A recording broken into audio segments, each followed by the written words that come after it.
The most valuable commodity I know of is information. Wouldn't you agree?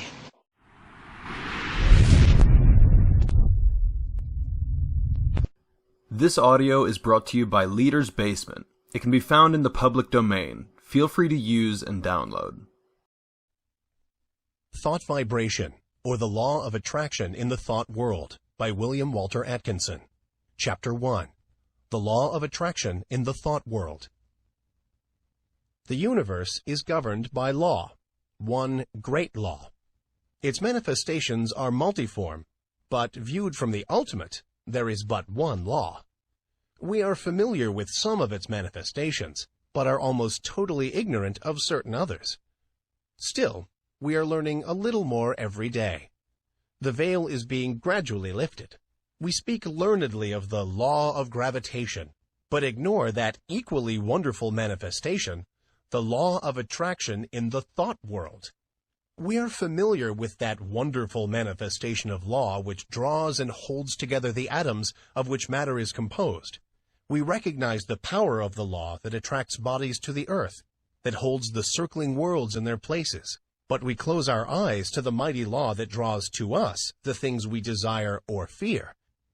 When we come to see that thought is a force, a manifestation of energy, having a magnet-like power of attraction, we will begin to understand the why and wherefore of many things that have heretofore seemed dark to us. There is no study that will so well repay the student for his time and trouble as the study of the workings of this mighty law of the world of thought, the law of attraction. When we think, we send out vibrations of a fine ethereal substance, which are as real as the vibrations manifesting light, heat, electricity, and magnetism. That these vibrations are not evident to our five senses is no proof that they do not exist. A powerful magnet will send out vibrations and exert a force sufficient to attract to itself a piece of steel weighing 100 pounds, but we can neither see, taste, smell, hear, nor feel the mighty force. These thought vibrations, likewise, cannot be seen, tasted, smelled, heard, nor felt in the ordinary way. Although it is true that there are on record cases of persons peculiarly sensitive to psychic impressions who have perceived powerful thought waves, and very many of us can testify that we have distinctly felt the thought vibrations of others, both whilst in the presence of the sender and at a distance. Telepathy and its kindred phenomena are not idle dreams. Light and heat are manifested by vibrations of a far lower intensity than those of thought, but the difference is solely in the rate of vibration. The annals of science throw an interesting light upon this question. Professor Elisha Gray, an eminent scientist, says in his little book, The Miracles of Nature, "There is much food for speculation in the thought that there exist sound waves that no human ear can hear, and color waves of light that no eye can see. The long, dark, soundless space between 40,000 and 400 trillion vibrations per second, and the infinity of range beyond 700 trillion vibrations per second, where light ceases in the universe of motion, makes it possible to indulge in speculation." M. Williams, in his work entitled Short Chapters in Science, says, "There is no gradation between the most rapid undulations or tremblings that produce our sensation of sound and the slowest of those which give rise to our sensations of gentlest warmth. There is a huge gap between them, wide enough to include another world of motion, all lying between our world of sound and our world of heat and light. And there is no good reason whatever for supposing that matter is incapable of such intermediate activity, or that such activity may not give rise to intermediate sensations, provided there are organs for taking up and sensifying their movements." I cite the above authorities merely to give you food for thought, not to attempt to demonstrate to you the fact that thought vibrations exist. The last named fact has been fully established to the satisfaction of numerous investigators of the subject, and a little reflection will show you that it coincides with your own experiences. We often hear repeated the well-known mental science statement, "Thoughts are things," and we say these words over without consciously realizing just what is the meaning of the statement. If we fully comprehended the truth of the statement and the natural consequences of the truth back of it, we should understand many things which have appeared dark to us, and would be able to use the wonderful power thought force just as we use any other manifestation of energy. As I have said, when we think, we set into motion vibrations of a very high degree, but just as real as the vibrations of light, heat, sound, or electricity. And when we understand the laws governing the production and transmission of these vibrations, we will be able to use them in our daily life, just as we do the better-known forms of energy. That we cannot see, hear, weigh, or measure these vibrations is no proof that they do not exist.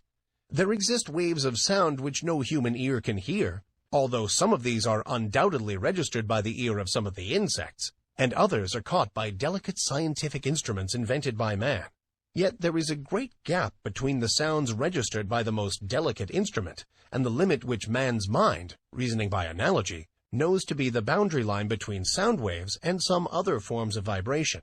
And there are light waves which the eye of man does not register, some of which may be detected by more delicate instruments, and many more so fine that the instrument has not yet been invented which will detect them, although improvements are being made every year, and the unexplored field gradually lessened.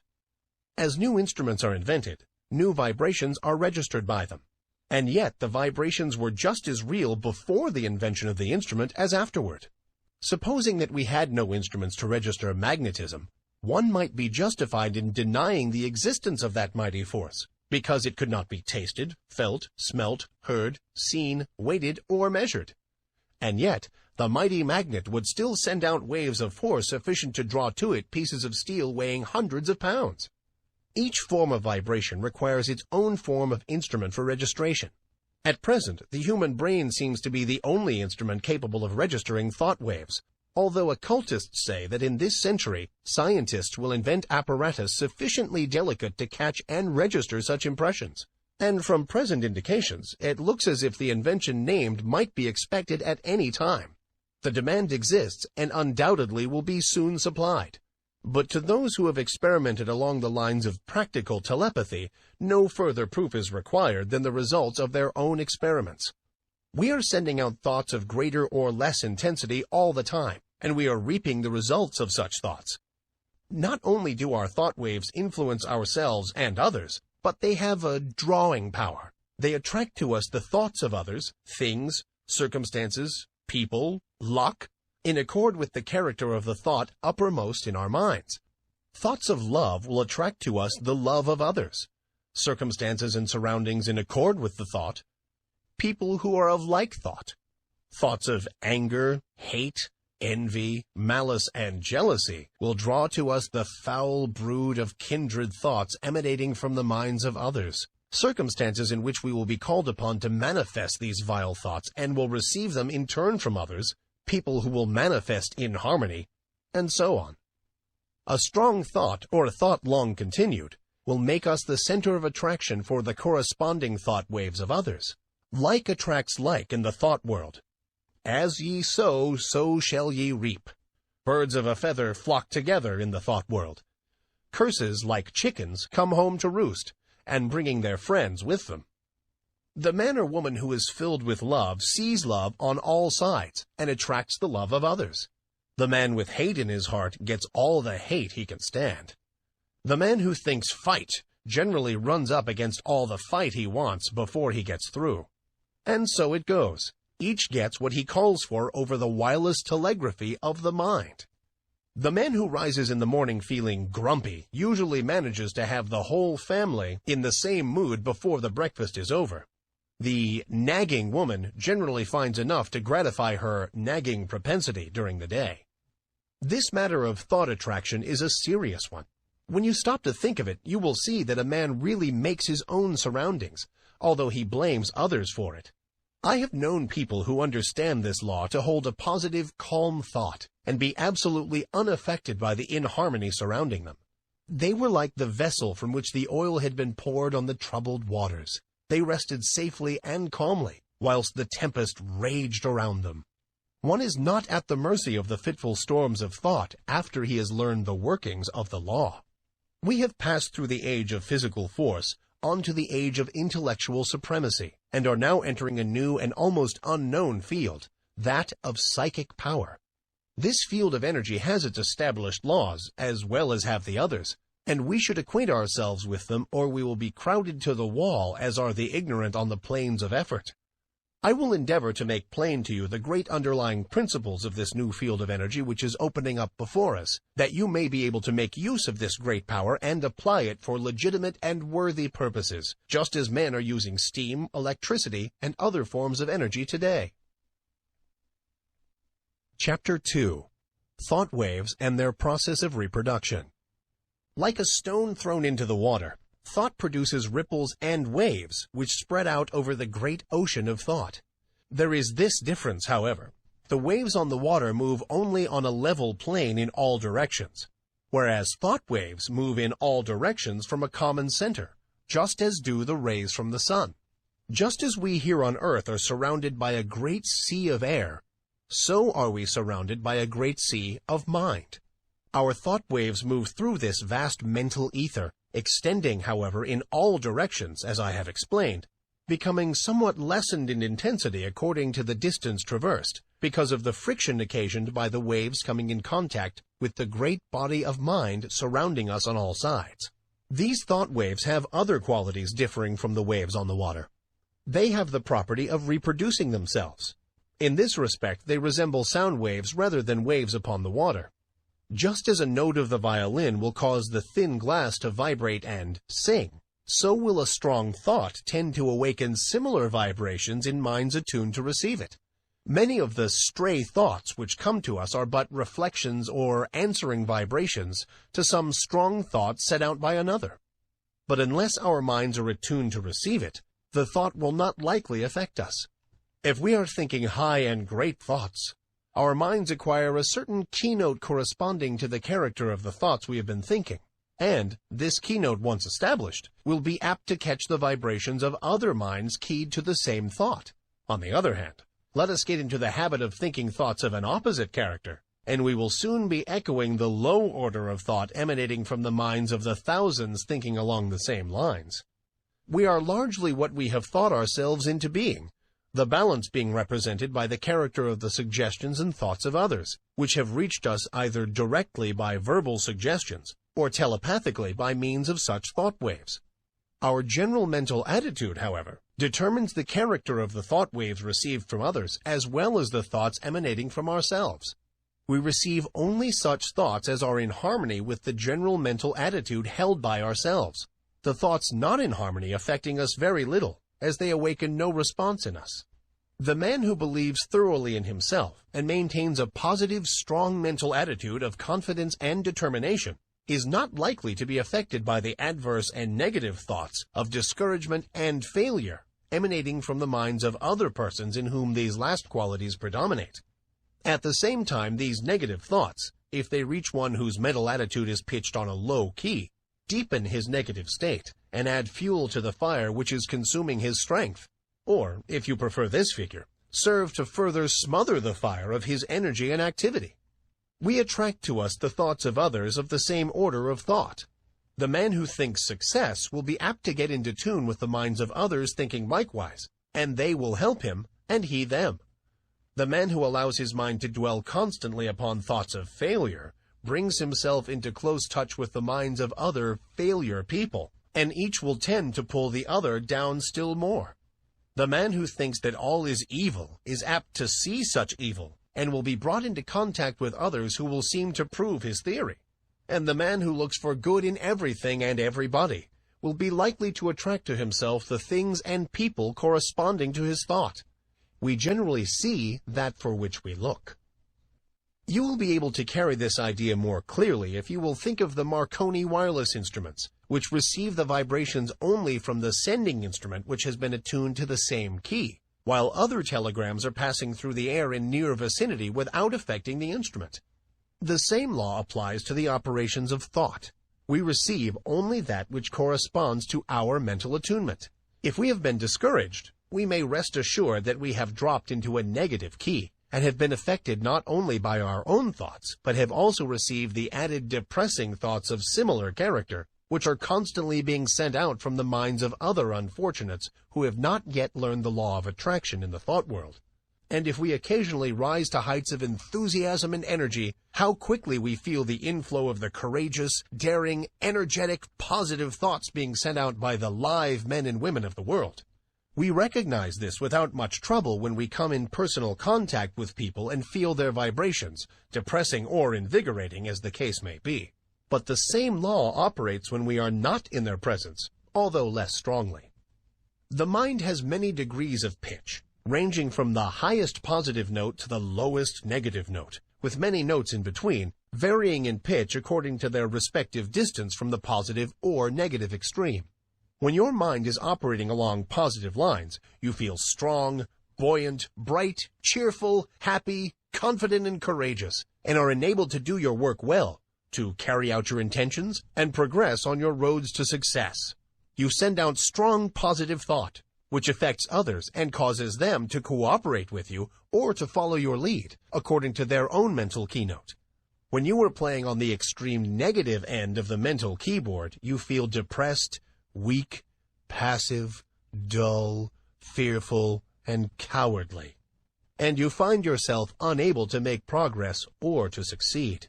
And your effect upon others is practically nil. You are led by, rather than leading others, and are used as a human doormat or football by more positive persons. In some persons, the positive element seems to predominate, and in others, the negative quality seems to be more in evidence.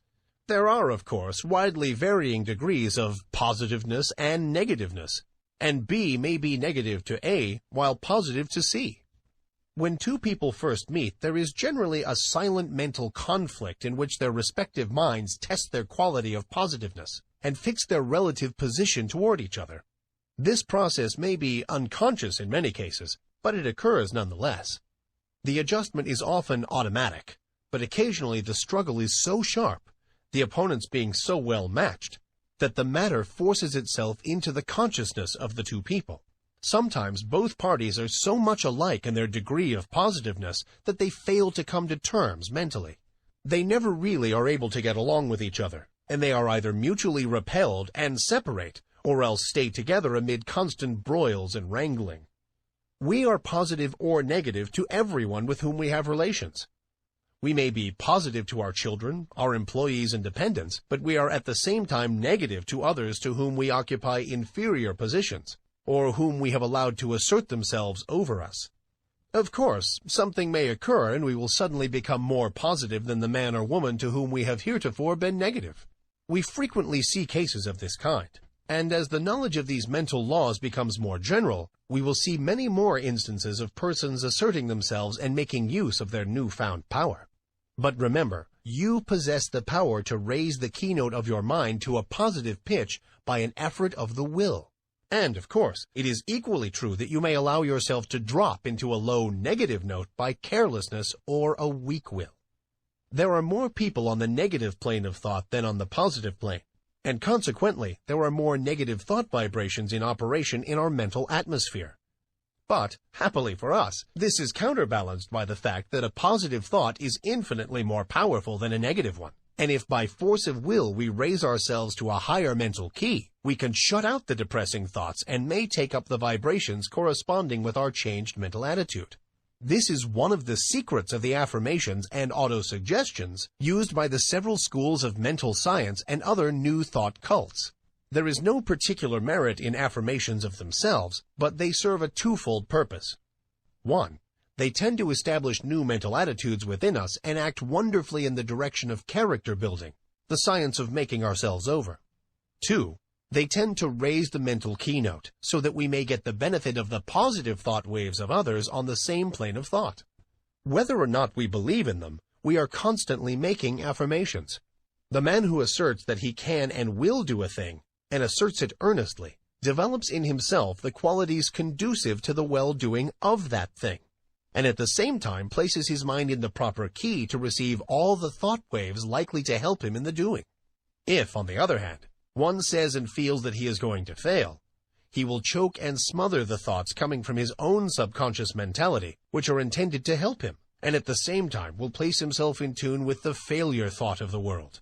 And there is plenty of the latter kind of thought around, I can tell you. Do not allow yourselves to be affected by the adverse and negative thoughts of those around you. Rise to the upper chambers of your mental dwelling and key yourself up to a strong pitch, away above the vibrations on the lower planes of thought. Then you will not only be immune to their negative vibrations, but will be in touch with the great body of strong positive thought coming from those of your own plane of development. My aim will be to direct and train you in the proper use of thought and will, that you may have yourself well in hand and may be able to strike the positive key at any moment you may feel it necessary. It is not necessary to strike the extreme note on all occasions. The better plan is to keep yourself in a comfortable key, without much strain, and to have the means at command whereby you can raise the pitch at once when occasion demands. By this knowledge, you will not be at the mercy of the old automatic action of the mind, but may have it well under your own control. Development of the will is very much like the development of a muscle, a matter of practice and gradual improvement. At first it is apt to be tiresome, but at each trial one grows stronger until the new strength becomes real and permanent. Many of us have made ourselves positive under sudden calls or emergencies. We are in the habit of bracing up when occasion demands. But by intelligent practice you will be so much strengthened that your habitual state will be equal to your bracing up stage now. And then, when you find it necessary to apply the spur, you will be able to reach a stage not dreamed of at present. Do not understand me as advocating a high tension continuously. This is not at all desirable, not only because it is apt to be too much of a strain upon you, but also because you will find it desirable to relieve the tension at times, and become receptive that you may absorb impressions. It is well to be able to relax and assume a certain degree of receptiveness, knowing that you are always able to spring back to the more positive state at will. The habitually strongly positive man loses much enjoyment and recreation. Positive, you give out expressions. Receptive, you take in impressions. Positive, you are a teacher. Receptive, a pupil. It is not only a good thing to be a good teacher, but it is also very important to be a good listener at times. Chapter 3. A talk about the mind. Man has but one mind, but he has many mental faculties, each faculty being capable of functioning along two different lines of mental effort. There are no distinct dividing lines separating the two several functions of a faculty, but they shade into each other as do the colors of the spectrum.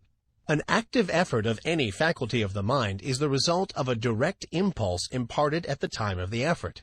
A passive effort of any faculty of the mind is the result of either a preceding active effort of the same mind, an active effort of another along the lines of suggestion, thought vibrations from the mind of another, thought impulses from an ancestor transmitted by the laws of heredity, including impulses transmitted from generation to generation from the time of the original vibratory impulse imparted by the primal cause, which impulses gradually unfold and unsheath when the proper state of evolutionary development is reached. The active effort is newborn, fresh from the mint, whilst the passive effort is of less recent creation, and, in fact, is often the result of vibratory impulses imparted in ages long past. The active effort makes its own way, brushing aside the impeding vines and kicking from its path the obstructing stones. The passive effort travels along the beaten path. A thought impulse, or motion impulse, originally caused by an active effort of faculty, may become, by continued repetition, or habit, strictly automatic, the impulse given it by the repeated active effort developing a strong momentum, which carries it on, along passive lines, until stopped by another active effort, or its direction changed by the same cause. On the other hand, thought impulses or motion impulses continued along passive lines may be terminated or corrected by an active effort. The active function creates, changes, or destroys. The passive function carries on the work given it by the active function and obeys orders and suggestions. The active function produces the thought habit or motion habit and imparts to it the vibrations which carry it on along the passive lines thereafter. The active function also has the power to send forth vibrations which neutralize the momentum of the thought habit or motion habit. It also is able to launch a new thought habit or motion habit with stronger vibrations, which overcomes and absorbs the first thought or motion and substitutes the new one. All thought impulses or motion impulses, once started on their errands, continue to vibrate along passive lines until corrected or terminated by subsequent impulses imparted by the active function or other controlling power. The continuance of the original impulse adds momentum and force to it and renders its correction or termination more difficult. This explains that which is called the force of habit. I think that this will be readily understood by those who have struggled to overcome a habit which has been easily acquired. The law applies to good habits as well as bad. The moral is obvious. Several of the faculties of the mind often combine to produce a single manifestation. A task to be performed may call for the combined exercise of several faculties, some of which may manifest by active effort and others by passive effort. The meeting of new conditions, new problems, calls for the exercise of active effort, whilst a familiar problem or task can be easily handled by the passive effort without the assistance of his more enterprising brother. There is in nature an instinctive tendency of living organisms to perform certain actions, the tendency of an organized body to seek that which satisfies the wants of its organism. This tendency is sometimes called appetency. It is really a passive mental impulse, originating with the impetus imparted by the primal cause, and transmitted along the lines of evolutionary development, gaining strength and power as it progresses. The impulse of the primal cause is assisted by the powerful upward attraction exerted by the absolute. In plant life, this tendency is plainly discernible, ranging from the lesser exhibitions in the lower types to the greater in the higher types. It is that which is generally spoken of as the life force in plants. It is, however, a manifestation of rudimentary mentation, functioning along the lines of passive effort. In some of the higher forms of plant life, there appears a faint color of independent life action, a faint indication of choice of volition. Writers on plant life relate many remarkable instances of this phenomenon. It is undoubtedly an exhibition of rudimentary active mentation. In the lower animal kingdom, a very high degree of passive mental effort is found, and, varying in degree in the several families and species, a considerable amount of active mentation is apparent. The lower animal undoubtedly possesses reason, only in a lesser degree than man, and, in fact, the display of volitional mentation exhibited by an intelligent animal is often nearly as high as that shown by the lower types of man or by a young child. As a child before birth shows in its body the stages of the physical evolution of man, so does a child before and after birth, until maturity, manifest the stages of the mental evolution of man. Man, the highest type of life yet produced, at least upon this planet, shows the highest form of passive mentation, and also a much higher development of active mentation than is seen in the lower animals. And yet the degrees of that power vary widely among the different races of men. Even among men of our race, the different degrees of active mentation are plainly noticeable. These degrees not depending by any means upon the amount of culture, social position, or educational advantages possessed by the individual.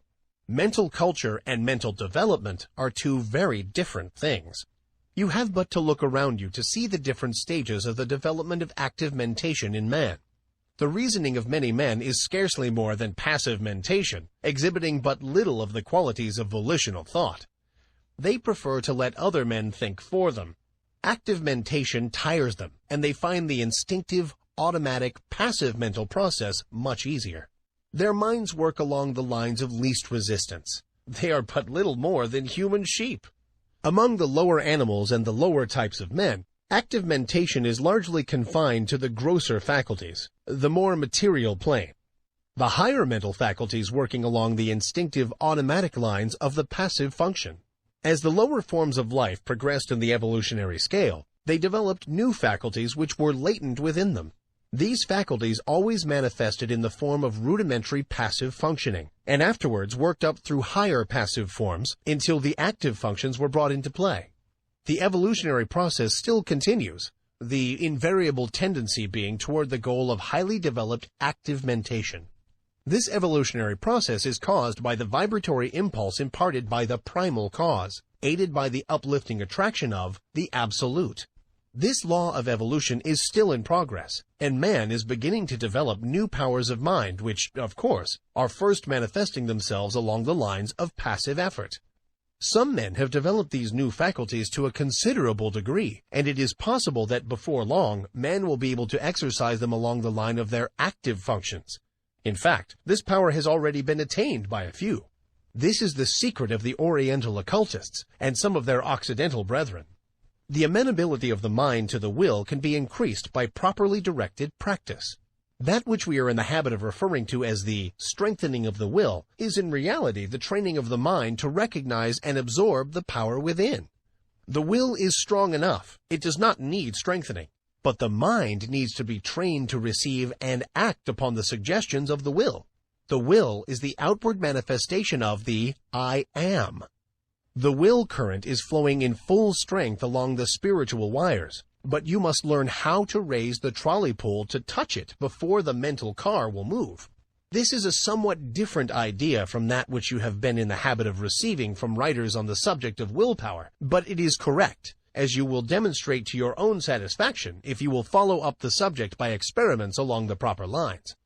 The attraction of the Absolute is drawing man upward, and the vibratory force of the primal impulse has not yet exhausted itself. The time of evolutionary development has come when man can help himself. The man who understands the law can accomplish wonders by means of the development of the powers of the mind, whilst the man who turns his back upon the truth will suffer from his lack of knowledge of the law. He who understands the laws of his mental being develops his latent powers and uses them intelligently. He does not despise his passive mental functions, but makes good use of them also, charges them with the duties for which they are best fitted, and is able to obtain wonderful results from their work, having mastered them and trained them to do the bidding of the higher self. When they fail to do their work properly, he regulates them, and his knowledge prevents him from meddling with them unintelligently, and thereby doing himself harm. He develops the faculties and powers latent within him and learns how to manifest them along the line of active mentation as well as passive. He knows that the real man within him is the master to whom both active and passive functions are but tools. He has banished fear and enjoys freedom. He has found himself. He has learned the secret of the I am. Chapter 4. Mind Building. Man can build up his mind and make it what he wills. In fact, we are mind-building every hour of our lives, either consciously or unconsciously.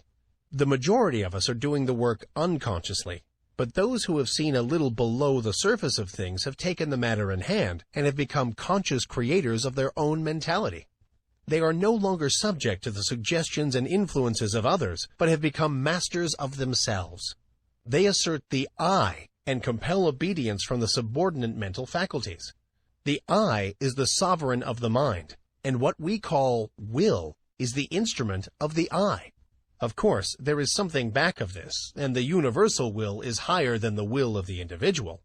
But the latter is in much closer touch with the universal will than is generally supposed, and when one conquers the lower self and asserts the I, he becomes in close touch with the universal will and partakes largely of its wonderful power. The moment one asserts the I and finds himself, he establishes a close connection between the individual will and the universal will. But before he is able to avail himself of the mighty power at his command, he must first effect the mastery of the lower self.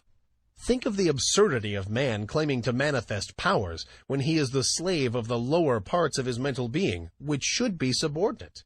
Think of a man being the slave of his moods, passions, animal appetites, and lower faculties, and at the same time trying to claim the benefits of the will. Now, I am not preaching asceticism, which seems to me to be a confession of weakness. I am speaking of self-mastery, the assertion of the I over the subordinate parts of oneself. In the higher view of the subject, this I is the only real self, and the rest is the non-self. But our space does not permit the discussion of this point, and we will use the word self as meaning the entire man. Before a man can assert the I in its full strength, he must obtain the complete mastery of the subordinate parts of the self. All things are good when we learn to master them, but no thing is good when it masters us. Just so long as we allow the lower portions of the self to give us orders, we are slaves. It is only when the I mounts his throne and lifts the scepter that order is established and things assume their proper relation to each other. We are finding no fault with those who are swayed by their lower selves. They are in a lower grade of evolution and will work up in time. But we are calling the attention of those who are ready to the fact that the sovereign must assert his will and that the subjects must obey. Orders must be given and carried out. Rebellion must be put down and the rightful authority insisted upon. And the time to do it is now. You have been allowing your rebellious subjects to keep the king from his throne. You have been allowing the mental kingdom to be misgoverned by irresponsible faculties. You have been the slaves of appetite, unworthy thoughts, passion, and negativeness. The will has been set aside, and low desire has usurped the throne. It is time to re-establish order in the mental kingdom. You are able to assert the mastery over any emotion, appetite, passion, or class of thoughts by the assertion of the will. You can order fear to go to the rear, jealousy to leave your presence, hate to depart from your sight, anger to hide itself, worry to cease troubling you, uncontrolled appetite and passion to bow in submission and to become humble slaves instead of masters, all by the assertion of the I. You may surround yourself with the glorious company of courage, love, and self-control by the same means.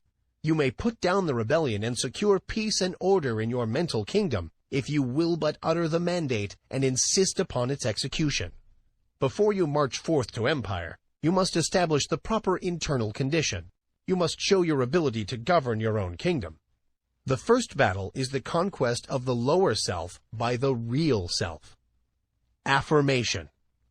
I am asserting the mastery of my real self. Repeat these words earnestly and positively during the day at least once an hour, and particularly when you are confronted with conditions which tempt you to act on the lines of the lesser self instead of following the course dictated by the real self. In the moment of doubt and hesitation, say these words earnestly, and your way will be made clear to you. Repeat them several times after you retire and settle yourself to sleep. But be sure to back up the words with the thought inspiring them, and do not merely repeat them parrot-like. Form the mental image of the real self asserting its mastery over the lower planes of your mind. See the king on his throne. You will become conscious of an influx of new thought, and things which have seemed hard for you will suddenly become much easier. You will feel that you have yourself well in hand, and that you are the master and not the slave. The thought you are holding will manifest itself in action, and you will steadily grow to become that which you have in mind. Exercise. Fix the mind firmly on the higher self and draw inspiration from it when you feel led to yield to the promptings of the lower part of your nature. When you are tempted to burst into anger, assert the I, and your voice will drop. Anger is unworthy of the developed self. When you feel vexed and cross, remember what you are, and rise above your feeling. When you feel fearful, remember that the real self fears nothing, and assert courage. When you feel jealousy inciting, think of your higher nature and laugh. And so on, asserting the real self and not allowing the things on the lower plane of mentality to disturb you. They are unworthy of you and must be taught to keep their places. Do not allow these things to master you. They should be your subjects, not your masters. You must get away from this plane, and the only way to do so is to cut loose from these phases of thought which have been running things to suit themselves. You may have trouble at the start, but keep at it, and you will have that satisfaction which comes only from conquering the lower parts of our nature. You have been a slave long enough. Now is the time to free yourselves.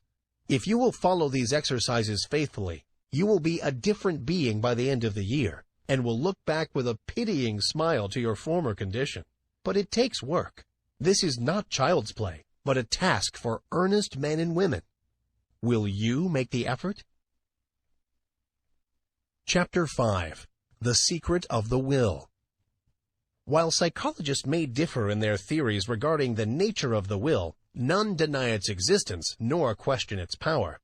All persons recognize the power of strong will. All see how it may be used to overcome the greatest obstacles.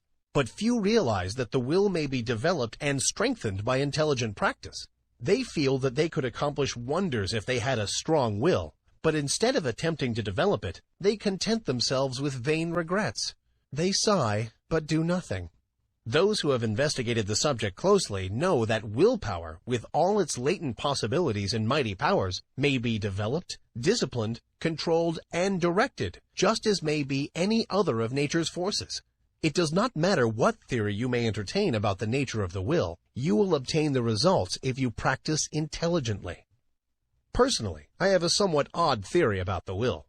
I believe that every man has potentially a strong will, and that all he has to do is train his mind to make use of it. I think that in the higher regions of the mind of every man is a great store of willpower awaiting his use.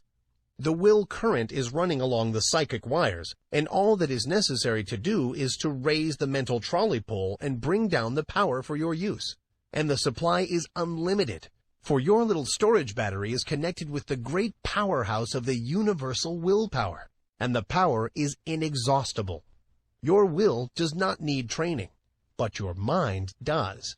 The mind is the instrument, and the supply of willpower is proportionate to the fineness of the instrument through which it manifests. But you needn't accept this theory if you don't like. This lesson will fit your theory as well as mine.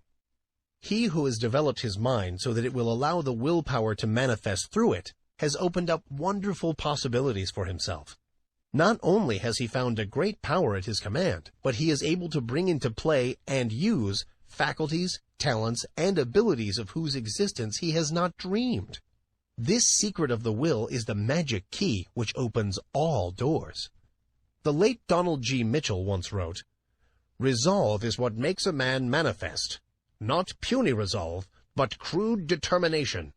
Not errant purpose, but that strong and indefatigable will which treads down difficulties and danger, as a boy treads down the heaving frostlands of winter, which kindles his eye and brain with a proud pulse beat towards the unattainable. Will makes men giants." Many of us feel that if we would but exert our will, we might accomplish wonders. But somehow we do not seem to want to take the trouble.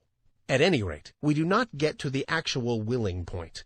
We put it off from time to time and talk vaguely of someday, but that someday never comes.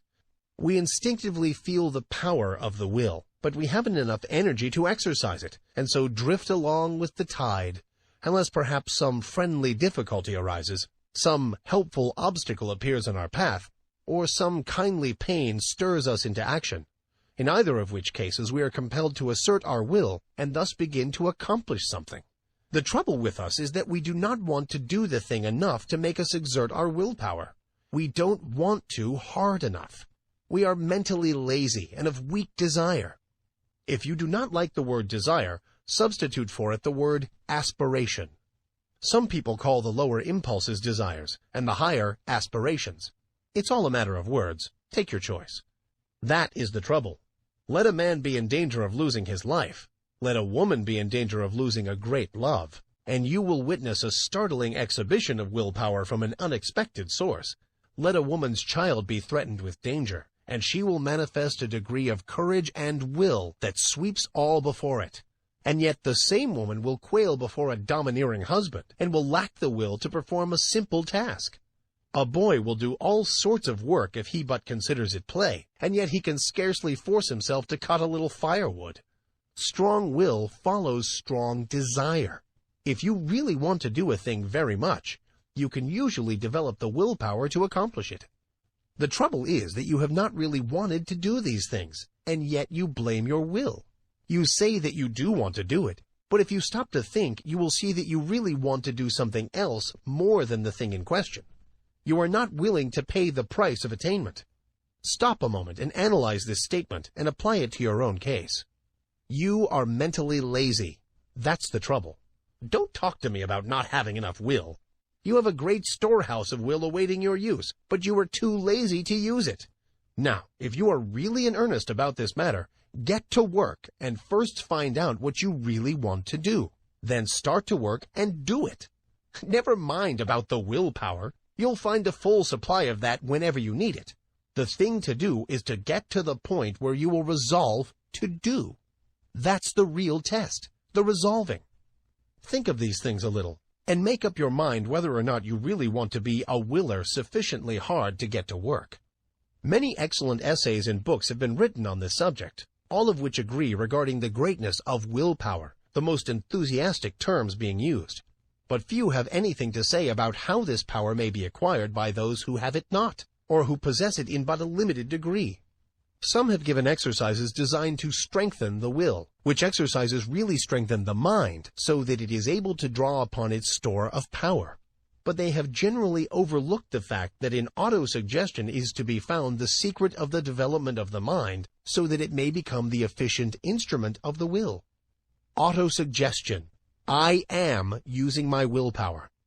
Say these words several times earnestly and positively immediately after finishing this article. Then repeat them frequently during the day, at least once an hour, and particularly when you meet something that calls for the exercise of willpower. Also repeat them several times after you retire and settle yourself for sleep. Now, there is nothing in the words unless you back them up with the thought. In fact, the thought is the whole thing, and the words only pegs upon which to hang the thought. So think of what you are saying and mean what you say. You must use faith at the start, and use the words with a confident expectation of the result. Hold the steady thought that you are drawing on your storehouse of willpower, and before long you will find that thought is taking form in action, and that your willpower is manifesting itself. You will feel an influx of strength with each repetition of the words.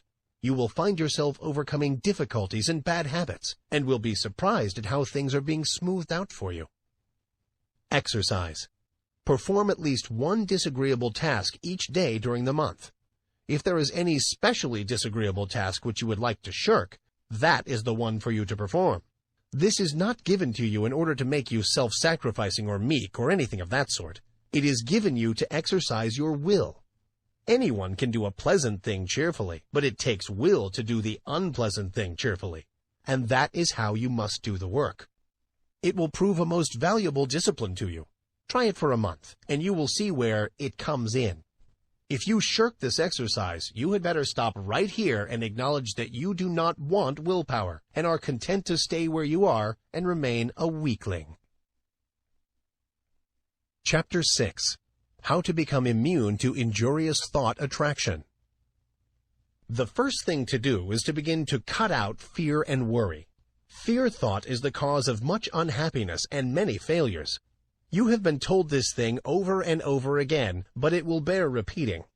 Fear is a habit of mind which has been fastened upon us by negative race thought, but from which we may free ourselves by individual effort and perseverance. Strong expectancy is a powerful magnet. He of the strong, confident desire attracts to him the things best calculated to aid him: persons, things, circumstances, surroundings. If he desires them hopefully, trustfully, confidently, calmly. And, equally true, he who fears a thing generally manages to start into operation forces which will cause the thing he feared to come upon him. Don't you see? The man who fears really expects the feared thing, and in the eyes of the law is the same as if he really had wished for or desired it. The law is operative in both cases. The principle is the same. The best way to overcome the habit of fear is to assume the mental attitude of courage, just as the best way to get rid of darkness is to let in the light. It is a waste of time to fight a negative thought habit by recognizing its force and trying to deny it out of existence by mighty efforts. The best, surest, easiest, and quickest method is to assume the existence of the positive thought desired in its place, and by constantly dwelling upon the positive thought, manifest it into objective reality. Therefore, instead of repeating, "I'm not afraid," say boldly, "I am full of courage. I am courageous." You must assert, "There's nothing to fear," which, although in the nature of a denial, simply denies the reality of the object causing fear, rather than admitting the fear itself and then denying it. To overcome fear, one should hold firmly to the mental attitude of courage. He should think courage, say courage, act courage. He should keep the mental picture of courage before him all the time, until it becomes his normal mental attitude. Hold the ideal firmly before you, and you will gradually grow to its attainment. The ideal will become manifest. Let the word courage sink deeply into your mind, and then hold it firmly there until the mind fastens it in place. Think of yourself as being courageous. See yourself as acting with courage in trying situations. Realize that there is nothing to fear, that worry and fear never helped anyone and never will. Realize that fear paralyzes effort, and that courage promotes activity. The confident, fearless, expectant, I can and I will man is a mighty magnet.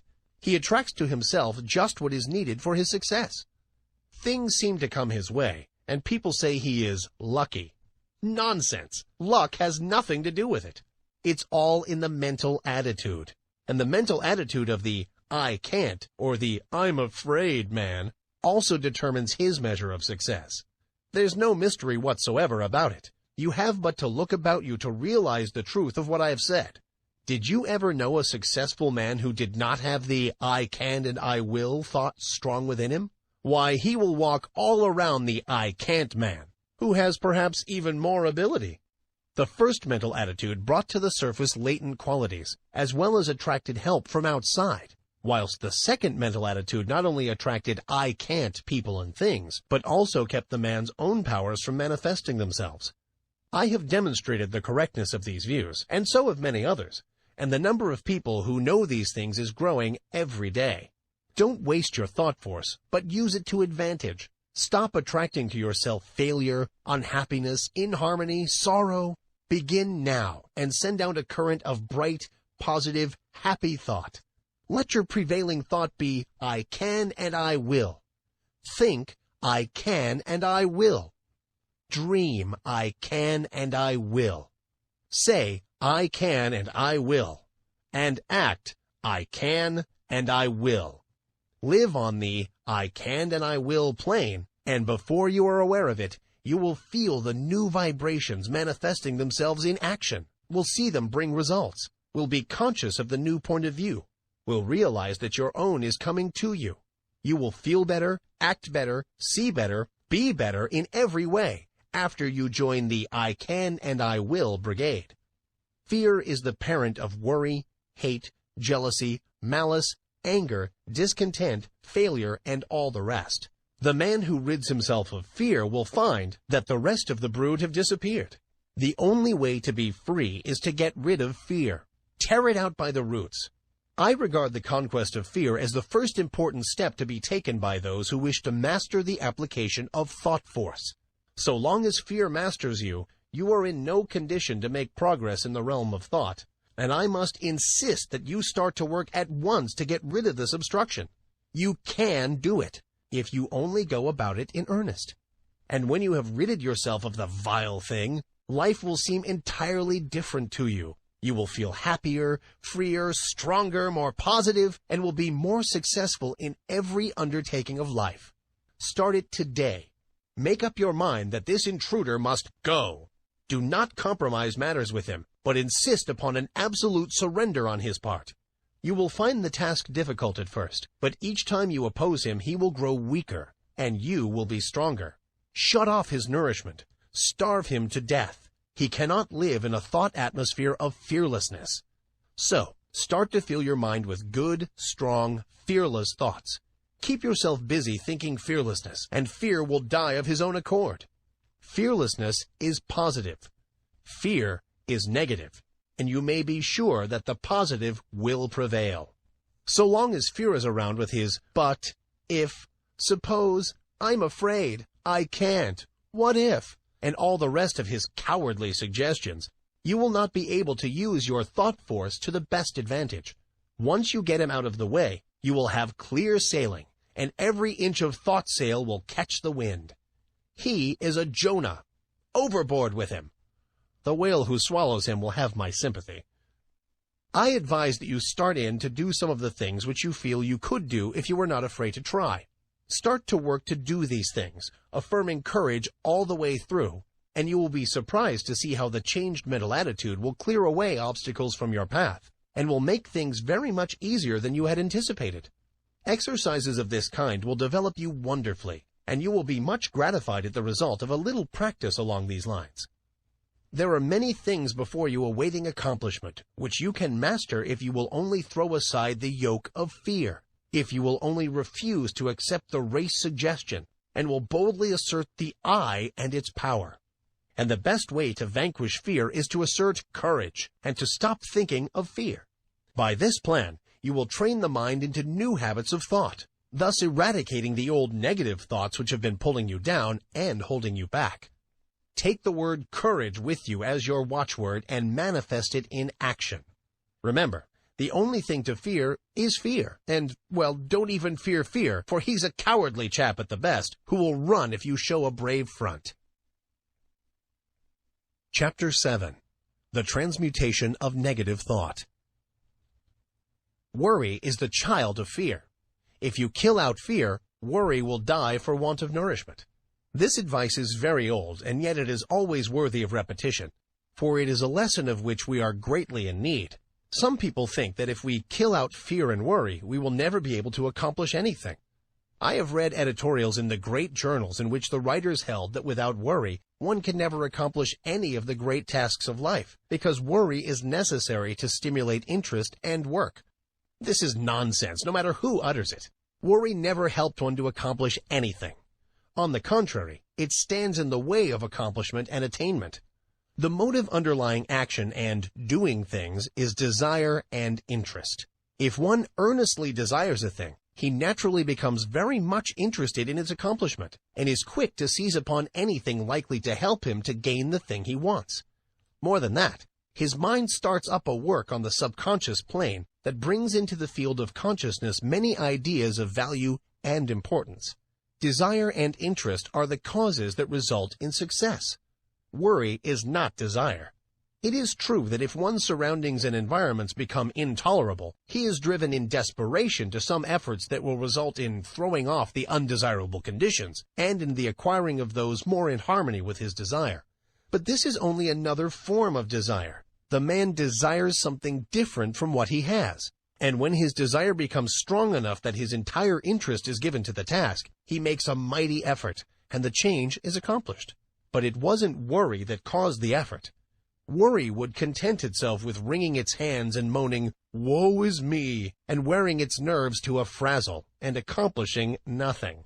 Desire acts differently. It grows stronger as the man's conditions become intolerable. And finally, when he feels the hurt so strongly that he can't stand it any longer, he says, "I won't stand this any longer. I will make a change." And lo, then desire springs into action. The man keeps on wanting a change the worst way, which is the best way, and his interest and attention being given to the task of deliverance, he begins to make things move. Worry never accomplished anything. Worry is negative and death-producing. Desire and ambition are positive and life-producing.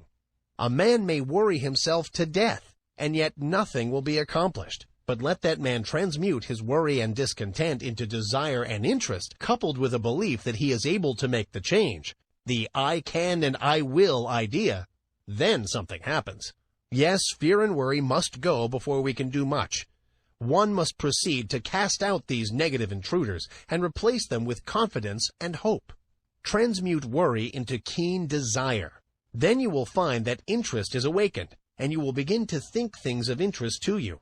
Thoughts will come to you from the great reserve stock in your mind, and you will start to manifest them in action.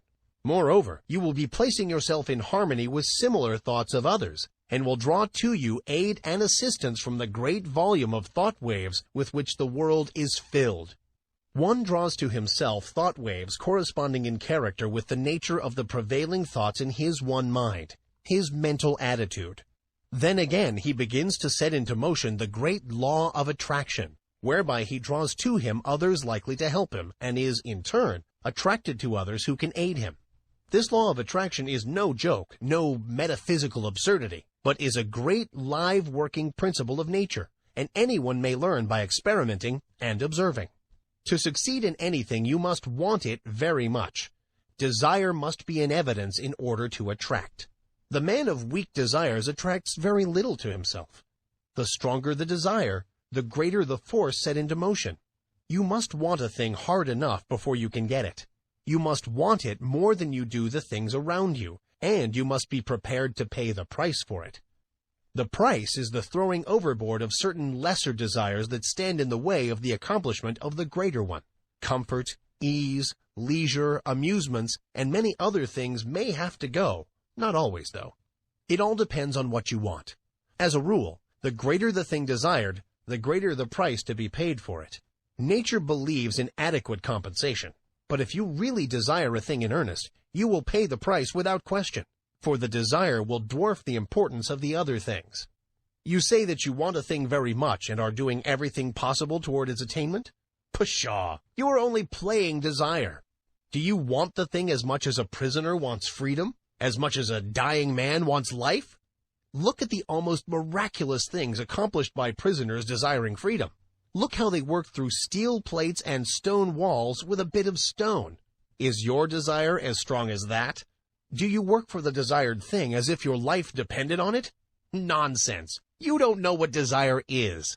I tell you, if a man wants a thing as much as the prisoner wants freedom, or as much as a strongly vital man wants life, then that man will be able to sweep away obstacles and impediments apparently immovable. The key to attainment is desire, confidence, and will. This key will open many doors. Fear paralyzes desire. It scares the life out of it. You must get rid of fear. There have been times in my life when fear would get hold of me and take a good firm grip on my vitals, and I would lose all hope, all interest, all ambition, all desire. But, thank the Lord, I have always managed to throw off the grip of the monster and face my difficulty like a man. And lo, things would seem to be straightened out for me somehow. Either the difficulty would melt away, or I would be given means to overcome, or get around, or under or over it. It is strange how this works. No matter how great is the difficulty, when we finally face it with courage and confidence in ourselves, we seem to pull through somehow, and then we begin to wonder what we were scared about. This is not a mere fancy. It is the working of a mighty law, which we do not as yet fully understand, but which we may prove at any time. People often ask, "It's all very well for you New Thought people to say, 'Don't worry,' but what's a person to do when he thinks of all the possible things ahead of him which might upset him and his plans?" Well, all that I can say is that the man is foolish to bother about thinking of troubles to come at some time in the future. The majority of things that we worry about don't come to pass at all. A large proportion of the others come in a milder form than we had anticipated, and there are always other things which come at the same time which help us to overcome the trouble. The future holds in store for us not only difficulties to be overcome, but also agents to help us in overcoming the difficulties. Things adjust themselves. We are prepared for any trouble which may come upon us, and when the time comes, we somehow find ourselves able to meet it. God not only tempers the wind to the shorn lamb, but he also tempers the shorn lamb to the wind. The winds and the shearing do not come together. There is usually enough time for the lamb to get seasoned, and then he generally grows new wool before the cold blast comes.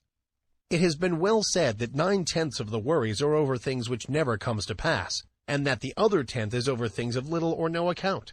So what's the use of using up all your reserve force and fretting over future troubles if this be so? Better wait until your troubles really come before you worry. You will find that by this storing up of energy, you will be able to meet about any sort of trouble that comes your way. What is it that uses up all the energy in the average man or woman anyway? Is it the real overcoming of difficulties or the worrying about impending troubles? It's always tomorrow, tomorrow, and yet tomorrow never comes just as we feared it would. Tomorrow is all right. It carries in its grip good things as well as troubles. Bless my soul, when I sit down and think over the things which I once feared might possibly descend upon me, I laugh. Where are those feared things now? I don't know. Have almost forgotten that I ever feared them. You do not need to fight worry. That isn't the way to overcome the habit. Just practice concentration and then learn to concentrate upon something right before you, and you will find that the worry thought has vanished. The mind can think of but one thing at a time, and if you concentrate upon a bright thing, the other thing will fade away. There are better ways of overcoming objectionable thoughts than by fighting them. Learn to concentrate upon thoughts of an opposite character, and you will have solved the problem. When the mind is full of worry thoughts, it cannot find time to work out plans to benefit you. But when you have concentrated upon bright, helpful thoughts, You will discover that it will start to work subconsciously. And when the time comes, you will find all sorts of plans and methods by which you will be able to meet the demands upon you. Keep your mental attitude right, and all things will be added unto you. There's no sense in worrying. Nothing has ever been gained by it, and nothing ever will be. Bright, cheerful, and happy thoughts attract bright, cheerful, and happy things to us. Worry drives them away. Cultivate the right mental attitude. Chapter 8. The Law of Mental Control. Your thoughts are either faithful servants or tyrannical masters, just as you allow them to be. You have the say about it. Take your choice. They will either go about your work under direction of the firm will, doing it the best they know how, not only in your waking hours, but when you are asleep. Some of our best mental work being performed for us when our conscious mentality is at rest, as is evidenced by the fact that when the morning comes, we find troublesome problems have been worked out for us during the night. Or they will ride all over us and make us their slaves if we are foolish enough to allow them to do so. More than half the people of the world are slaves of every vagrant thought which may seem fit to torment them. Your mind is given you for your good and for your own use, not to use you. There are very few people who seem to realize this, and who understand the art of managing the mind. The key to the mystery is concentration. A little practice will develop within every man the power to use the mental machine properly. When you have some mental work to do, concentrate upon it to the exclusion of everything else, and you will find that the mind will get right down to business, to the work at hand, and matters will be cleared up in no time. There is an absence of friction, and all waste motion or lost power is obviated. Every pound of energy is put to use, and every revolution of the mental driving wheel counts for something. It pays to be able to be a competent mental engineer, and the man who understands how to run his mental engine knows that one of the important things is to be able to stop it when the work has been done. He does not keep putting coal in the furnace and maintaining a high pressure after the work is finished, or when the day's portion of the work has been done. Some people act as if the engine should be kept running whether there was any work to be done or not, and then they complain if it gets worn out and wobbles and needs repairing. These mental engines are fine machines and need intelligent care. To those who are acquainted with the laws of mental control, it seems absurd for one to lie awake at night fretting about the problems of the day, or more often, of the morrow. It is just as easy to slow down the mind as it is to slow down an engine. And thousands of people are learning to do this in these days of new thought. The best way to do it is to think of something else, as far different from the obtruding thought as possible. There is no use fighting an objectionable thought with the purpose of downing it. That is a great waste of energy, and the more you keep on saying, "I won't think of this thing," the more it keeps on coming into your mind, for you are holding it there for the purpose of hitting it. Let it go. Don't give it another thought. Fix the mind on something entirely different, and keep the attention there by an effort of the will. A little practice will do much for you in this direction.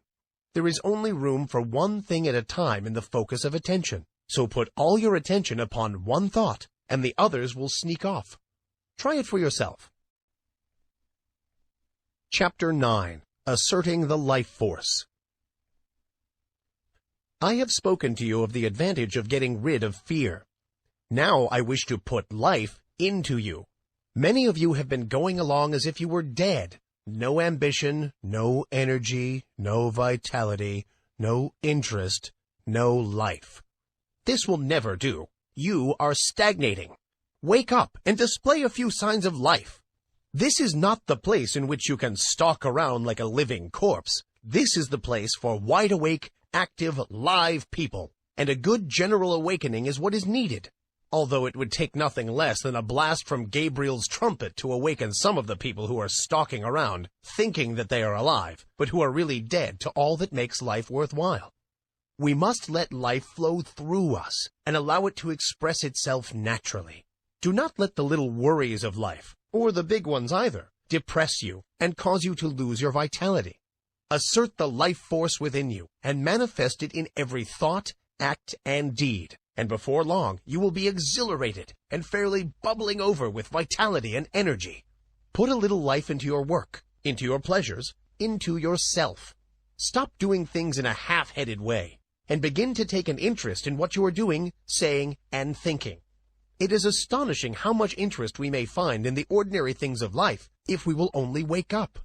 There are interesting things all around us, interesting events occurring every moment, but we will not be aware of them unless we assert our life force and begin to actually live instead of merely existing. No man or woman ever amounted to anything unless he or she put life into the tasks of everyday life, the acts, the thoughts. What the world needs is live men and women. Just look into the eyes of the people whom you meet and see how few of them are really alive. The most of them lack that expression of conscious life which distinguishes the man who lives from the one who simply exists. I want you to acquire this sense of conscious life so that you may manifest it in your life and show what mental science has done for you. I want you to get to work today and begin to make yourselves over according to the latest pattern. You can do this if you will only take the proper interest in the task. Affirmation and exercise. Fix in your mind the thought that the I within you is very much alive and that you are manifesting life fully, mentally and physically. And keep this thought there, aiding yourself with constant repetitions of the watchword. Don't let the thought escape you, but keep pushing it back into the mind. Keep it before the mental vision as much as possible. Repeat the watchword when you awaken in the morning. Say it when you retire at night. And say it at mealtimes and whenever else you can during the day. At least once an hour. Form the mental picture of yourself as filled with life and energy. Live up to it as far as possible. When you start in to perform a task, say, I am alive, and mix up as much life as possible in the task.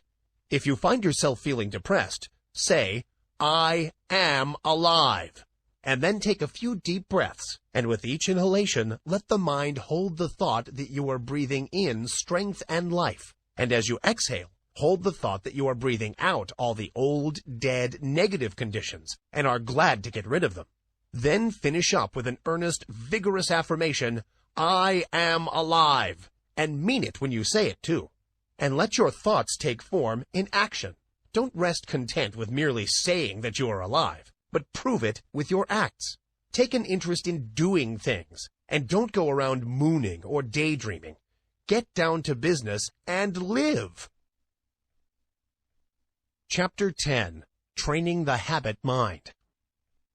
Professor William James, the well-known teacher of and writer upon psychology, very truly says, "The great thing in all education is to make our nervous system our ally instead of our enemy. For this we must make automatic and habitual, as early as possible, as many useful actions as we can, and as carefully guard against growing into ways that are likely to be disadvantageous. In the acquisition of a new habit, or the leaving off of an old one, we must take care to launch ourselves with as strong and decided initiative as possible. Never suffer an exception to occur until the new habit is securely rooted in your life. Seize the very first possible opportunity to act on every resolution you make, and on every emotional prompting you may experience, in the direction of the habits you aspire to gain." This advice is along the lines familiar to all students of mental science, but it states the matter more plainly than the majority of us have done. It impresses upon us the importance of passing on to the subconscious mind the proper impulses, so that they will become automatic and second nature. Our subconscious mentality is a great storehouse for all sorts of suggestions from ourselves and others, and, as it is the habit mind, we must be careful to send it the proper material from which it may make habits. If we get into the habit of doing certain things, we may be sure that the subconscious mentality will make it easier for us to do just the same thing over and over again, easier each time, until finally we are firmly bound with the ropes and chains of the habit, and find it more or less difficult, sometimes almost impossible, to free ourselves from the hateful thing. We should cultivate good habits against the hour of need.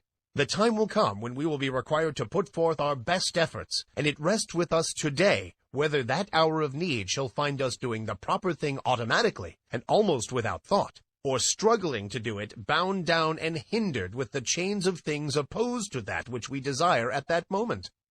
We must be on guard at all times to prevent the forming of undesirable habits. There may be no special harm in doing a certain thing today, or perhaps again tomorrow, but there may be much harm in setting up the habit of doing that particular thing. If you were confronted with the question, which of these two things should I do? The best answer is, I will do that which I would like to become a habit with me. In forming a new habit, or in breaking an old one, we should throw ourselves into the task with as much enthusiasm as possible in order to gain the most ground before the energy expends itself when it meets with friction from the opposing habits already formed. We should start in by making as strong an impression as possible upon the subconscious mentality. Then we should be constantly on guard against temptations to break the new resolution just this once.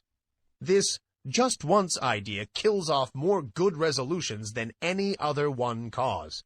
The moment you yield just this once, you introduce the thin edge of the wedge that will, in the end, split your resolution into pieces.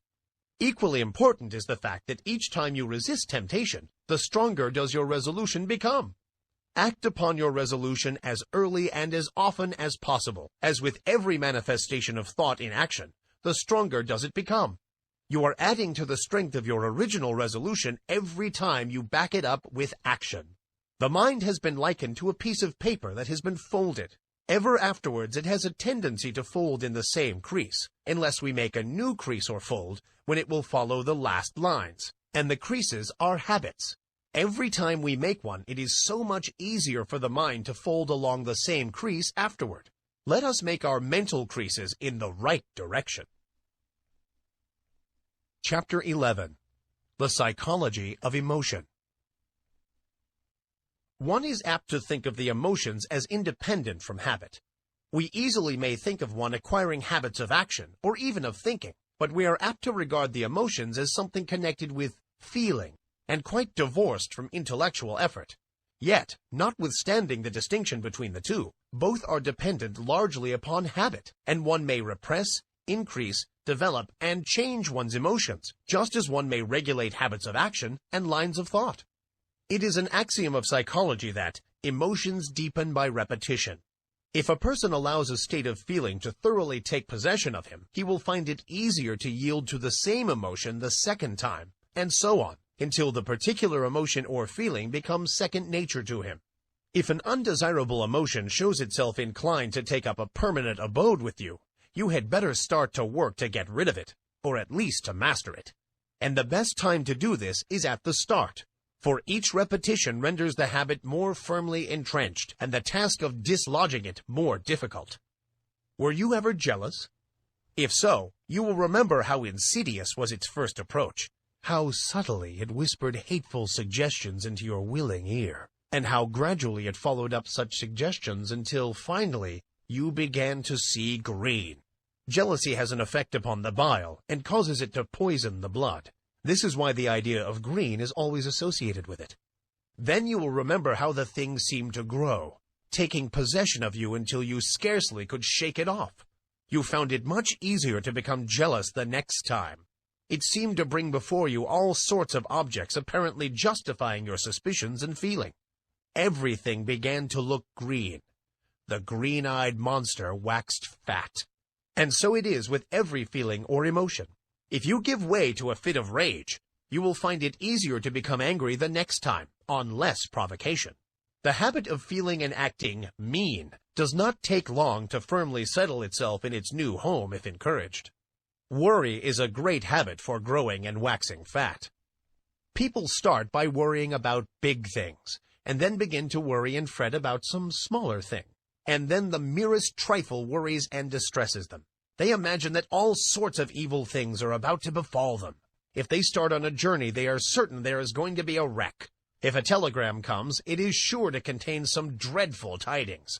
If a child seems a little quiet, the worrying mother is positive it is going to fall ill and die.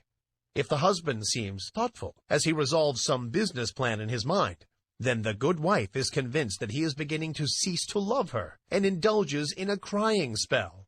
And so it goes. Worry, worry, worry. Each indulgence making the habit more at home. After a while, the continued thought shows itself in action. Not only is the mind poisoned by the blue thoughts, but the forehead shows deep lines between the eyebrows, and the voice takes on that whining, rasping tone so common among worry-burdened people. The condition of mind known as fault-finding is another emotion that grows fat with exercise. First, fault is found with this thing, then with that, and finally with everything. The person becomes a chronic nagger, a burden to friends and relatives, and a thing to be avoided by outsiders. Women make the greatest naggers, not because men are any better, but simply because a man-nagger is apt to have the habit knocked out of him by other men who will not stand his nonsense. He finds that he is making things too hot for himself, and he reforms, while a woman has more of a chance to indulge in the habit. But this nagging is all a matter of habit. It grows from small beginnings, and each time it is indulged in, it throws out another root, branch, or tendril, and fastens itself the closer to the one who has given it soil in which to grow. Envy, uncharitableness, gossip, scandal-mongering, all are habits of this kind. The seeds are in every human breast, and only need good soil and a little watering to become lusty and strong. Each time you give way to one of these negative emotions, the easier do you make it for a recurrence of the same thing, or similar ones. Sometimes, by encouraging one unworthy emotion, you find that you have given room for the growth of a whole family of these mental weeds. Now, this is not a good old orthodox preachment against the sin of bad thoughts. It is merely a calling of your attention to the law underlying the psychology of emotion. Nothing new about it. Old as the hills, so old that many of us have forgotten all about it. If you wish to manifest these constantly disagreeable and unpleasant traits, and to suffer the unhappiness that comes from them, by all means do so. That is your business and privilege. It's none of mine, and I am not preaching at you. It keeps me busy minding my own business and keeping an eye on my own undesirable habits and actions. I am merely telling you the law regarding the matter, and you may do the rest. If you wish to choke out these habits, there are two ways open to you. First, whenever you find yourself indulging in a negative thought or feeling, take hold of it and say to it firmly and vigorously, "Get out!" It won't like this at first and will bridle up, curve its back, and snarl like an offended cat. But never mind. Just say "scat" to it. The next time it will not be so confident and aggressive. It will have manifested a little of the fear habit. Each time you repress and choke out a tendency of this kind, the weaker it will become, and the stronger will your will be. Professor James says, "Refuse to express a passion and it dies. Count 10 before venting your anger, and its occasion seems ridiculous. Whistling to keep up courage is no mere figure of speech. On the other hand, sit all day in a moping posture, sigh, and reply to everything with a dismal voice, and your melancholy lingers. There is no more valuable precept in moral education than this, as all who have experience know. If we wish to conquer emotional tendencies in ourselves, we must assiduously, and in the first instance cold-bloodedly, go through the outward movements of those contrary dispositions we prefer to cultivate. Smooth the brow, brighten the eye, contract the dorsal rather than the ventral aspect of the frame, and speak in a major key. Pass the genial compliment, and your heart must be frigid indeed, if it does not gradually thaw. Chapter 12. Developing New Brain Cells. I have spoken of the plan of getting rid of undesirable states of feeling by driving them out.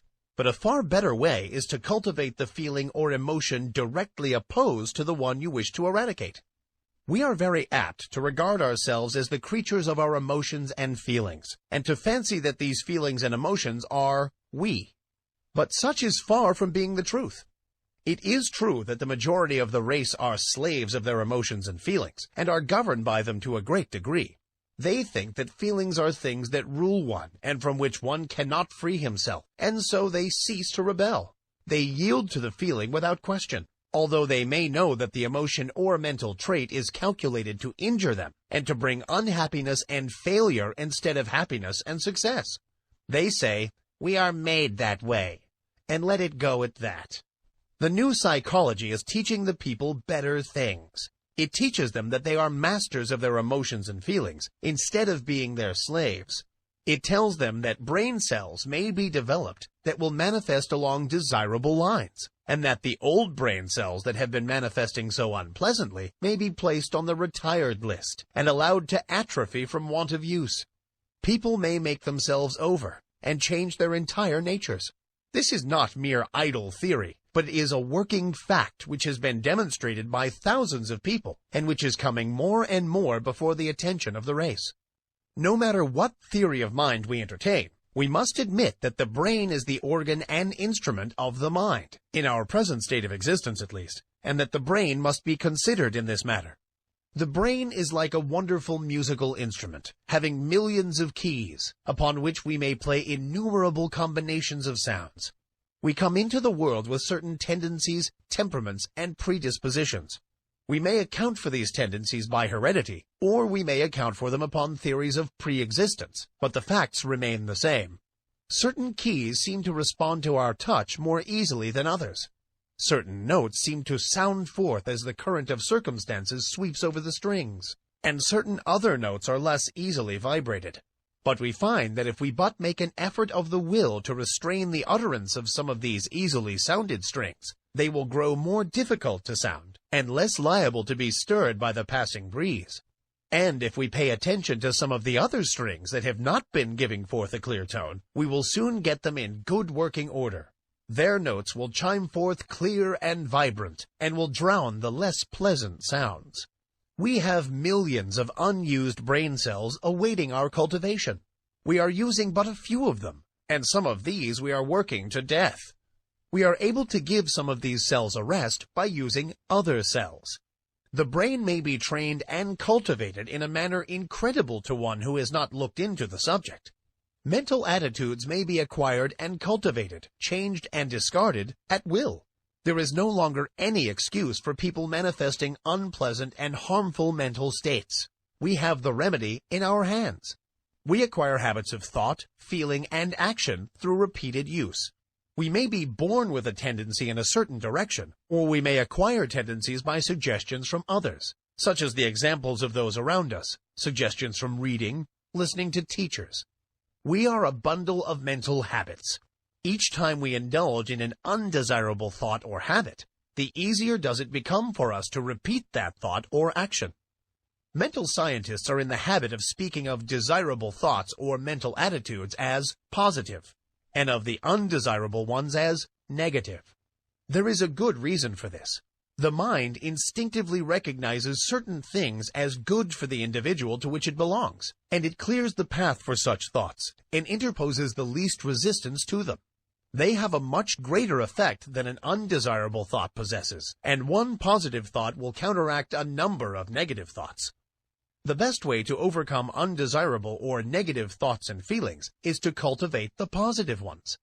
The positive thought is the strongest plant, and will in time starve out the negative one by withdrawing from it the nourishment necessary for its existence. Of course, the negative thought will set up a vigorous resistance at first, for it is a fight for life with it. In the slang words of the time, it sees its finish if the positive thought is allowed to grow and develop. And, consequently, it makes things unpleasant for the individual until he has started well into the work of starving it out.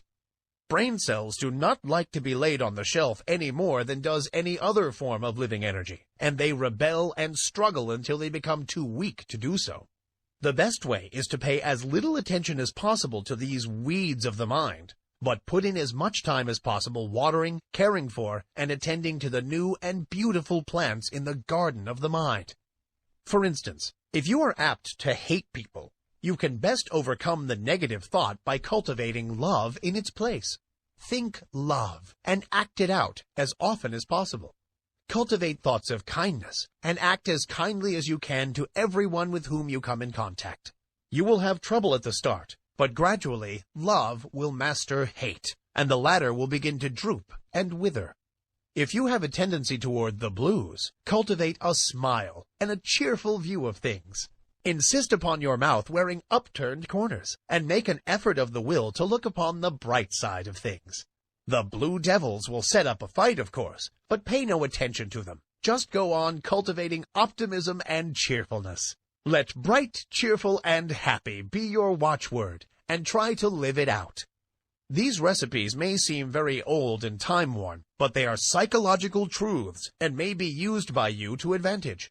If you once comprehend the nature of the thing, The affirmations and autosuggestions of the several schools may be understood and taken advantage of. You may make yourself energetic instead of slothful, active instead of lazy, by this method. It is all a matter of practice and steady work. New thought people often have much to say about holding the thought, and indeed, it is necessary to hold the thought in order to accomplish results. But something more is needed. You must act out the thought until it becomes a fixed habit with you. Thoughts take form in action, and in turn, actions influence thought.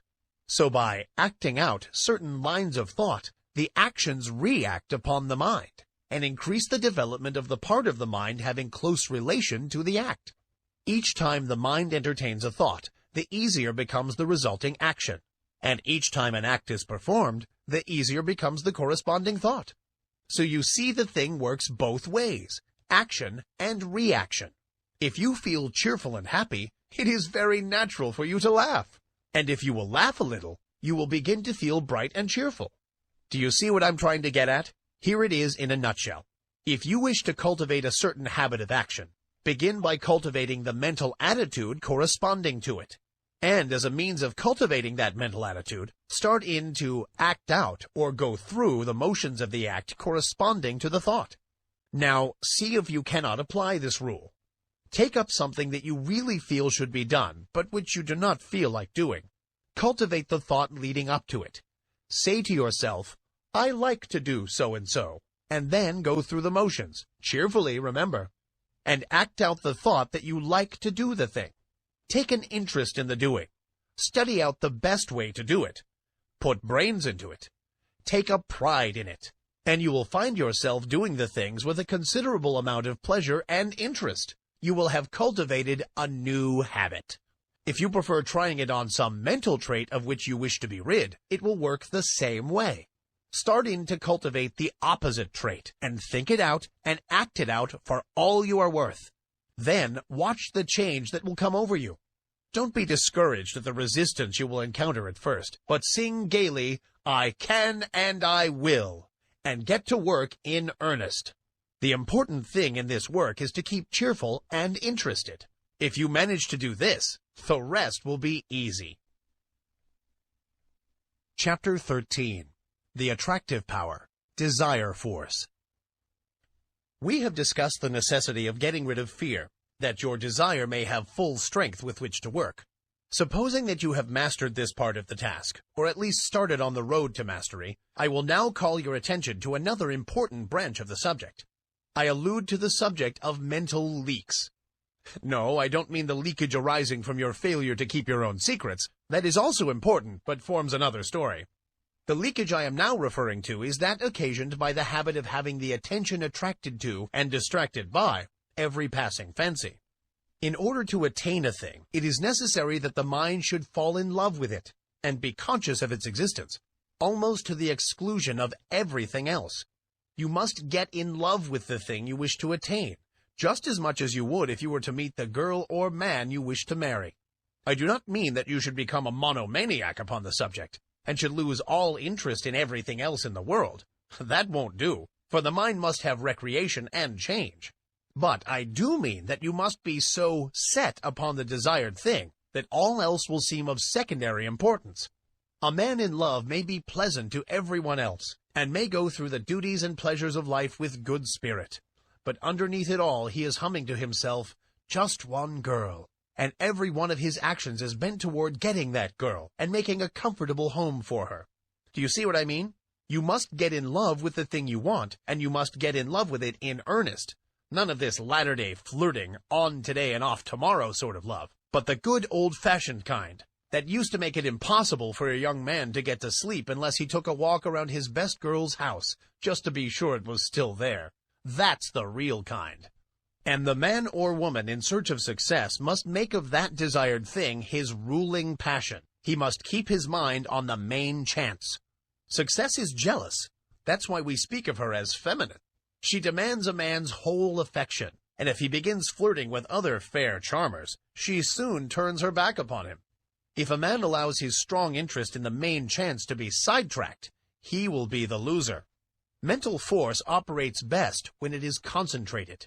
You must give to the desired thing your best and most earnest thought. Just as the man who is thoroughly in love will think out plans and schemes whereby he may please the fair one, so will the man who is in love with his work or business give it his best thought, and the result will be that 101 plans will come into his field of consciousness, many of which are very important. The mind works on the subconscious plane, remember, and almost always along the lines of the ruling passion or desire. It will fix up things and patch together plans and schemes, and when you need them the most, it will pop them into your consciousness, and you will feel like hurrahing, just as if you had received some valuable aid from outside. But if you scatter your thought force, the subconscious mind will not know just how to please you, and the result is that you are apt to be put off from this source of aid and assistance. Beside this, you will miss the powerful result of concentrated thought in the conscious working out of the details of your plans. And then again, the man whose mind is full of a dozen interests fails to exert the attracting power that is manifested by the man of the one ruling passion, and he fails to draw to him persons, things, and results that will aid in the working out of his plans, and will also fail to place himself in the current of attraction, whereby he is brought into contact with those who will be glad to help him because of harmonious interests. I have noticed in my own affairs that when I would allow myself to be sidetracked by anything outside of my regular line of work, it would be only a short time before my receipts dropped off, and my business showed signs of a lack of vitality. Now, many may say that this was because I left undone some things that I would have done if my mind had been centered on the business. This is true, but I have noticed like results in cases where there was nothing to be done, cases in which the seed was sown and the crop was awaited. And in just such cases, as soon as I directed my thought to the matter, the seed began to sprout. I do not mean that I had to send out great mental waves with the idea of affecting people. Not a bit of it. I simply began to realize what a good thing I had, and how much people wanted it, and how glad they would be to know of it, and all that sort of thing. And lo, my thoughts seemed to vitalize the work, and the seed began to sprout. This is no mere fancy, for I have experienced it on several occasions. I have spoken to many others on the subject, and I find that our experiences tally perfectly. So don't get into the habit of permitting these mental leaks. Keep your desire fresh and active, and let it get in its work without interference from conflicting desires. Keep in love with the thing you wish to attain. Feed your fancy with it. See it as accomplished already, but don't lose your interest. Keep your eye on the main chance, and keep your one ruling passion strong and vigorous. Don't be a mental polygamist. One mental love is all that a man needs. That is, one at a time. Some scientists have claimed that something that might as well be called love is at the bottom of the whole of life. They claim that the love of the plant for water causes it to send forth its roots until the loved thing is found. They say that the love of the flower for the sun causes it to grow away from the dark places so that it may receive the light. The so-called chemical affinities are really a form of love, and desire is a manifestation of this universal life love. So I am not using a mere figure of speech when I tell you that you must love the thing you wish to attain. Nothing but intense love will enable you to surmount the many obstacles placed in your path. Nothing but that love will enable you to bear the burdens of the task. The more desire you have for a thing, the more you love it. And the more you love it, the greater will be the attractive force exerted toward its attainment, both within yourself and outside of you. So love but one thing at a time. Don't be a mental Mormon. Chapter 14. The Great Dynamic Forces. You have noticed the difference between the successful and strong men in any walk of life and the unsuccessful weak men around them.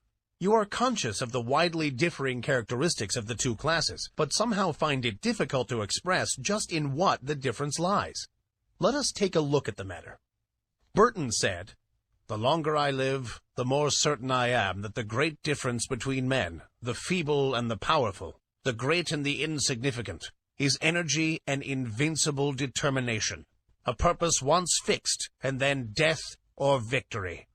That quality will do anything that can be done in this world, and no talents, no circumstances, no opportunities will make a two-legged creature a man without it." I do not see how the idea could be more clearly expressed than Burton has spoken. He has put his finger right in the center of the subject. His eye has seen into the heart of it. Energy and invincible determination. These two things will sweep away mighty barriers and will surmount the greatest obstacles. And yet, they must be used together. Energy without determination will go to waste. Lots of men have plenty of energy. They are full to overflowing with it. And yet, they lack concentration. They lack the concentrated force that enables them to bring their power to bear upon the right spot.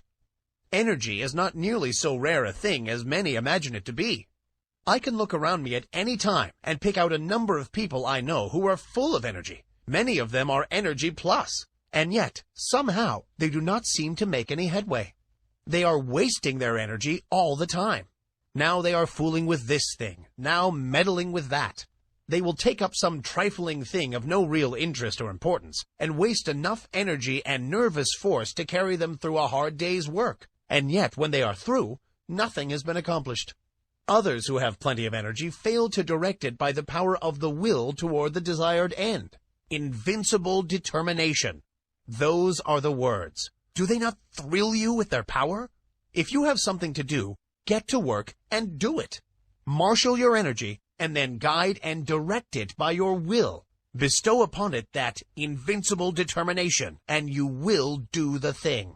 Everyone has within him a giant will, but the majority of us are too lazy to use it. We cannot get ourselves nerved up to the point at which we can say, truthfully, I will. If we can but pluck up our courage to that point, and then pin it in place so that it will not slip back, we will be able to call into play that wonderful power, the human will. Man, as a rule, has but the faintest conception of the power of the will. But those who have studied along the occult teachings know that the will is one of the great dynamic forces of the universe, and if harnessed and directed properly, it is capable of accomplishing almost miraculous things. Energy and invincible determination. Aren't they magnificent words? Commit them to memory. Press them like a die into the wax of your mind, and they will be a constant inspiration to you in hours of need. If you can get these words to vibrating in your being, you will be a giant among pygmies. Say these words over and over again, and see how you are filled with new life. See how your blood will circulate, how your nerves will tingle. Make these words a part of yourself, and then go forth anew to the battle of life, encouraged and strengthened. Put them into practice.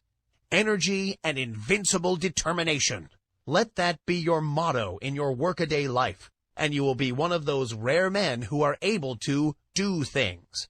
Many persons are deterred from doing their best by the fact that they underrate themselves by comparison with the successful ones of life, or rather, overrate the successful ones by comparison with themselves. One of the curious things noticed by those who are brought in contact with the people who have arrived is the fact that these successful people are not extraordinary after all. You meet with some great writer, and you are disappointed to find him very ordinary indeed. He does not converse brilliantly, and in fact, you know a score of everyday people who seem far more brilliant than this man, who dazzles you by his brightness in his books. You meet some great statesman, and he does not seem nearly so wise as lots of old fellows in your own village, who waste their wisdom upon the desert air. You meet some great captain of industry, and he does not give you the impression of the shrewdness so marked in some little bargain-driving trader in your own town. How is this, anyway? Are the reputations of these people fictitious? Or what is the trouble? The trouble is this. You have imagined these people to be made of superior metal, and are disappointed to find them made of the same stuff as yourself and those about you. But, you ask, wherein does their greatness of achievement lie? Chiefly in this. Belief in themselves and in their inherent power, in their faculty to concentrate on the work at hand when they are working, and in their ability to prevent leaks of power when they are not working. They believe in themselves and make every effort count. Your village wise man spills his wisdom on every corner and talks to a lot of fools, when if he really were wise, he would save up his wisdom and place it where it would do some work. The brilliant writer does not waste his wit upon every corner. In fact, he shuts the drawer in which he contains his wit, and opens it only when he is ready to concentrate and get down to business. The captain of industry has no desire to impress you with his shrewdness and smartness. He never did, even when he was young. While his companions were talking and boasting, and blowing, this future successful financier was sawing wood and saying nothing. The great people of the world, that is, those who have arrived, are not very different from you, or me, or the rest of us. All of us are about the same at the base. You have only to meet them to see how very ordinary they are after all. But don't forget the fact that they know how to use the material that is in them, while the rest of the crowd does not, and in fact, even doubts whether the true stuff is there. The man or woman who gets there usually starts out by realizing that he or she is not so very different after all from the successful people that they hear so much about. This gives them confidence, and the result is that they find out that they are able to do things. Then they learn to keep their mouths closed and to avoid wasting and dissipating their energy. They store up energy and concentrate it upon the task at hand, while their companions are scattering their energies in every direction, trying to show off and let people know how smart they are. The man or woman who gets there prefers to wait for the applause that follows deed accomplished and cares very little for the praise that attends promises of what we expect to do someday, or an exhibition of smartness without works. One of the reasons that people who are thrown in with successful men often manifest success themselves is that they are able to watch the successful man and sort of catch the trick of his greatness. They see that he is an everyday sort of man, but that he thoroughly believes in himself, and also that he does not waste energy, but reserves all his force for the actual tasks before him. And, profiting by example, they start to work and put the lesson into practice in their own lives. Now, what is the moral of this talk? Simply this: don't undervalue yourself or overvalue others. Realize that you are made of good stuff, and that locked within your mind are many good things. Then get to work and unfold those good things, and make something out of that good stuff. Do this by attention to the things before you, and by giving to each the best that is in you, knowing that plenty of more good things are in you, ready for the fresh tasks that will come. Put the best of yourself into the undertaking on hand, and do not cheat the present task in favor of some future one. Your supply is inexhaustible. And don't waste your good stuff on the crowd of gapers, watchers, and critics who are standing around watching you work. Save your good stuff for your job, and don't be in too much of a hurry for applause. Save up your good thoughts for copy if you are a writer. Save up your bright schemes for actual practice if you are a businessman. Save up your wisdom for occasion if you're a statesman. Avoid the desire to scatter your pearls before the gaping crowd that wants to be entertained by a free show. Nothing very high about this teaching, perhaps, but it is what many of you need very much. Stop fooling and get down to business. Stop wasting good raw material and start to work making something worthwhile. Chapter 15. Claiming Your Own. In a recent conversation, I was telling a woman to pluck up courage and to reach out for a certain good thing for which she had been longing for many years, and which at last appeared to be in sight. I told her that it looked as if her desire was about to be gratified, that the law of attraction was bringing it to her. She lacked faith and kept on repeating, "Oh, it's too good to be true. It's too good for me." She had not emerged from the worm of the dust stage, and although she was in sight of the promised land, she refused to enter it because it was too good for her. I think I succeeded in putting sufficient ginger into her to enable her to claim her own, for the last reports indicate that she is taking possession. But that is not what I wish to tell you. I want to call your attention to the fact that nothing is too good for you, no matter how great the thing may be, no matter how undeserving you may seem to be. You are entitled to the best there is, for it is your direct inheritance. So don't be afraid to ask, demand, and take. The good things of the world are not the portion of any favored sons. They belong to all, but they come only to those who are wise enough to recognize that the good things are theirs by right, and who are sufficiently courageous to reach out for them. Many good things are lost for want of the asking. Many splendid things are lost to you because of your feeling that you are unworthy of them. Many great things are lost to you because you lack the confidence and courage to demand and take possession of them. None but the brave deserves the fair, says the old adage, and the rule is true in all lines of human effort. But if you keep on repeating that you are unworthy of the good thing, that it is too good for you, the law will be apt to take you at your word and believe what you say. That's a peculiar thing about the law. It believes what you say. It takes you in earnest. So beware what you say to it, for it will be apt to give credence. Say to it that you are worthy of the best there is, and that there is nothing too good for you, and you will be likely to have the law take you in earnest and say, I guess he is right. I'm going to have to give him the whole bake shop if he wants it.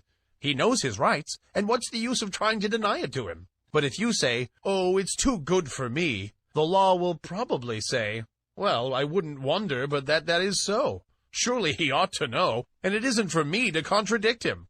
And so it goes. Why should anything be too good for you? Did you ever stop to think just what you are? You are a manifestation of the whole thing and have a perfect right to all there is. Or, if you prefer it this way, you are a child of the infinite and are heir to it all.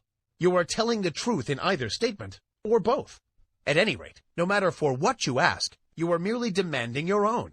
And the more in earnest you are about demanding it, the more confident you are of receiving it. The more will you use in reaching out for it, the surer you will be to obtain it. Strong desire, confident expectation, courage and action, these things bring to you your own. But before you put these forces into effect, you must awaken to a realization that you are merely asking for your own, and not for something to which you have no right or claim. So long as there exists in your mind the last sneaking bit of doubt as to your right to the things you want, you will be setting up a resistance to the operation of the law. You may demand as vigorously as you please, but you will lack the courage to act if you have a lingering doubt of your right to the thing you want. If you persist in regarding the desired thing as if it belonged to another instead of to yourself, you will be placing yourself in the position of the covetous or envious man, or even in the position of a tempted thief. In such a case, your mind will revolt at proceeding with the work, for it instinctively will recoil from the idea of taking what is not your own. The mind is honest. But when you realize that the best the universe holds belongs to you as a divine heir, and that there is enough for all without your robbing anyone else, then the friction is removed, and the barrier broken down, and the law proceeds to do its work. I do not believe in this humble business. This meek and lowly attitude does not appeal to me. There is no sense in it at all. The idea of making a virtue of such things, when man is the heir of the universe and is entitled to whatever he needs for his growth, happiness, and satisfaction. I do not mean that one should assume a blustering and domineering attitude of mind. That is also absurd, for true strength does not so exhibit itself. The blusterer is a self-confessed weakling. He blusters to disguise his weakness. The truly strong man is calm, self-contained, and carries with him a consciousness of strength which renders unnecessary the bluster and fuss of assumed strength. But get away from this hypnotism of humility, this meek and lowly attitude of mind. Remember the horrible example of Uriah Heep, and beware of imitating him. Throw back your head and look the world square in the face. There's nothing to be afraid of. The world is apt to be as much afraid of you as you are of it anyway. Be a man or woman and not a crawling thing. And this applies to your mental attitude as well as to your outward demeanor. Stop this crawling in your mind. See yourself as standing erect and facing life without fear, and you will gradually grow into your ideal. There is nothing that is too good for you. Not a thing. The best there is not beginning to be good enough for you, for there are still better things ahead. The best gift that the world has to offer is a mere bauble compared to the great things in the cosmos that await your coming of age. So don't be afraid to reach out for these playthings of life, these baubles of this plane of consciousness. Reach out for them. Grab a whole fistful. Play with them until you are tired. That's what they are made for anyway. They are made for our express use, not to look at, but to be played with if you desire. Help yourself. There's a whole shopful of these toys awaiting your desire, demand, and taking. Don't be bashful. Don't let me hear any more of this silly talk about things being too good for you. Pshaw! You have been like the Emperor's little son, thinking that the tin soldiers and toy drum were far too good for him, and refusing to reach out for them. But you don't find this trouble with children as a rule. They instinctively recognize that nothing is too good for them. They want all that is in sight to play with, and they seem to feel that the things are theirs by right. And that is the condition of mind that we seekers after the divine adventure must cultivate. Unless we become as little children, we cannot enter the kingdom of heaven. The things we see around us are the playthings of the kindergarten of God, playthings which we use in our game tasks. Help yourself to them. Ask for them without bashfulness. Demand as many as you can make use of. They are yours. And if you don't see just what you want, ask for it. There's a big reserve stock on the shelves and in the closets. Play, play, play to your heart's content. Learn to weave mats, to build houses with the blocks, to stitch outlines on the squares. Play the game through and play it well, and demand all the proper materials for the play. Don't be bashful. There's enough to go around. But remember this, while all this be true, the best things are still only game things. Toys, blocks, mats, cubes, and all the rest. Useful, most useful for the learning of the lessons. Pleasant, most pleasant with which to play. And desirable, most desirable for these purposes. Get all the fun and profit out of the use of things that is possible. Throw yourself heartily into the game and play it out. It is good. But here's the thing to remember. Never lose sight of the fact that these good things are but playthings, part of the game, and you must be perfectly willing to lay them aside when the time comes to pass into the next class, and not cry and mourn because you must leave your playthings behind you. Do not allow yourself to become unduly attached to them. They are for your use and pleasure, but are not a part of you, not essential to your happiness in the next stage. Despise them not because of their lack of reality. They are great things relatively, and you may as well have all the fun out of them that you can. Don't be a spiritual prig, standing aside and refusing to join in the game. But do not tie yourself to them. They are good to use and play with, but not good enough to use you and make you a plaything. Don't let the toys turn the tables on you. This is the difference between the master of circumstances and the slave of circumstances. The slave thinks that these playthings are real and that he is not good enough to have them. He gets only a few toys because he is afraid to ask for more, and he misses most of the fun. And then, considering the toys to be real, and not realizing that there are plenty more where these came from, he attaches himself to the little trinkets that have come his way, and allows himself to be made a slave of them. He is afraid that they may be taken away from him, and he is afraid to toddle across the floor and help himself to the others. The master knows that all are his for the taking. The master knows that all are his for the asking. He demands that which he needs from day to day, and does not worry about overloading himself, for he knows that there are lots more, and that he cannot be cheated out of them. He plays, and plays well, and has a good time in the play, and he learns his kindergarten lessons in the playing. But he does not become too much attached to his toys. He is willing to fling away the worn-out toys and reach out for a new one. And when he is called into the next room for promotion, he drops on the floor the worn-out toys of the day, and with glistening eyes and confident attitude of mind, marches into the next room, into the great unknown, with a smile on his face. He is not afraid, for he hears the voice of the teacher, and knows that she is there waiting for him, in that great next room. Chapter 16. Law, not chance. Some time ago I was talking to a man about the attractive power of thought. He said that he did not believe that thought could attract anything to him, and that it was all a matter of luck. He had found, he said, that ill luck relentlessly pursued him, and that everything he touched went wrong. It always had and always would, and he had grown to expect it. When he undertook a new thing, he knew beforehand that it would go wrong and that no good would come of it. Oh, no! There wasn't anything in the theory of attractive thought so far as he could see. It was all a matter of luck. This man failed to see that by his own confession he was giving a most convincing argument in favor of the law of attraction. He was testifying that he was always expecting things to go wrong, and that they always came about as he expected. He was a magnificent illustration of the law of attraction, but he didn't know it, and no argument seemed to make the matter clear to him. He was up against it, and there was no way out of it. He always expected the ill luck, and every occurrence proved that he was right, and that the mental science position was all nonsense. There are many people who seem to think that the only way in which the law of attraction operates is when one wishes hard, strong, and steady. They do not seem to realize that a strong belief is as efficacious as a strong wish. The successful man believes in himself and his ultimate success, and, paying no attention to little setbacks, stumbles, tumbles, and slips, presses on eagerly to the goal, believing all the time that he will get there. His views and aims may alter as he progresses, and he may change his plans or have them changed for him, but all the time he knows in his heart that he will eventually get there.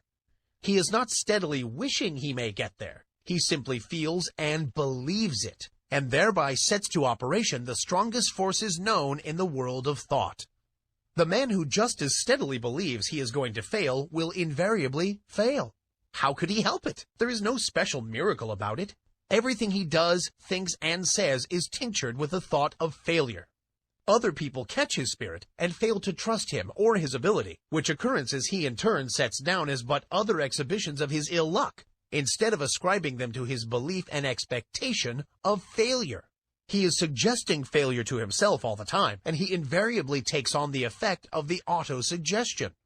Then again, he, by his negative thoughts, shuts up that portion of his mind from which should come the ideas and plans conducive to success, and which do come to the man who is expecting success because he believes in it. A state of discouragement is not the one in which bright ideas come to us. It is only when we are enthused and hopeful that our minds work out the bright ideas which we may turn to account. Men instinctively feel the atmosphere of failure hovering around certain of their fellows, and on the other hand recognizes something about others which leads them to say, when they hear of a temporary mishap befalling such a one, "Oh, he'll come out of it all right somehow. You can't down him." It is the atmosphere caused by the prevailing mental attitude. Clear up your mental atmosphere. There is no such thing as chance. Law maintains everywhere, and all that happens because of the operation of law. You cannot name the simplest thing that ever occurred by chance. Try it, and then run the thing down to a final analysis, and you will see it as the result of law. It is as plain as mathematics. Plan and purpose, cause and effect. From the movements of worlds to the growth of the grain of mustard seed, all the result of law. The fall of the stone down the mountainside is not chance. Forces which had been in operation for centuries caused it. And back of that cause were other causes, and so on until the causeless cause is reached. And life is not the result of chance. The law is here too. The law is in full operation whether you know it or not, whether you believe in it or not. You may be the ignorant object upon which the law operates, and bring yourself all sorts of trouble because of your ignorance of or opposition to the law. Or you may fall in with the operations to the law, get into its current as it were, and life will seem a far different thing to you. You cannot get outside of the law by refusing to have anything to do with it. You are at liberty to oppose it and produce all the friction you wish to. It doesn't hurt the law, and you may keep it up until you learn your lesson. The law of thought attraction is one name for the law, or rather for one manifestation of it. Again, I say, your thoughts are real things. They go forth from you in all directions, combining with thoughts of like kind, opposing thoughts of a different character, forming combinations, going where they are attracted, flying away from thought centers opposing them. And your mind attracts the thought of others, which have been sent out by them, consciously or unconsciously. But it attracts only those thoughts which are in harmony with its own. Like attracts like, and opposites repel opposites in the world of thought.